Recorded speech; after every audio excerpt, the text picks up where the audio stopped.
નમસ્કાર દોસ્તો, હું છું ગર્વથી ગુજરાતી વિપુલ અને તમે પણ ગર્વથી કહો હું ગુજરાતી. મિત્રો, આજે એક નવી ગુજરાતી ફિલ્મ રિલીઝ થઈ છે જેનું નામ છે ફ્રેન્ડો. ફ્રેન્ડો એ વિપુલ શર્માની લખેલી ડિરેક્ટ કરેલી ફિલ્મ છે. વિપુલ શર્મા એ ઘણી બધી ગુજરાતી ફિલ્મો કરી. એમની પહેલી ફિલ્મ હતી 2005માં આવેલી લવ ઇઝ બ્લાઇન્ડ. અને હું કહું છું કે લવ ઇઝ બ્લાઇન્ડ એ સાચા અર્થમાં પહેલી અર્બન ગુજરાતી હતી ફિલ્મ જે મલ્ટીપ્લેક્સમાં રિલીઝ થયેલી. અને આજે ફ્રેન્ડો એમની લગભગ 7મી-8મી ફિલ્મ હોઈ શકે છે.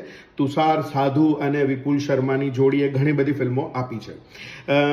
એક સારી ફિલ્મમાં એક સારી વાર્તા, સારું ડિરેક્શન, સારા કલાકારો, સારો અભિનય અને સારું બેકગ્રાઉન્ડ મ્યુઝિક હોવું બહુ જ જરૂરી છે.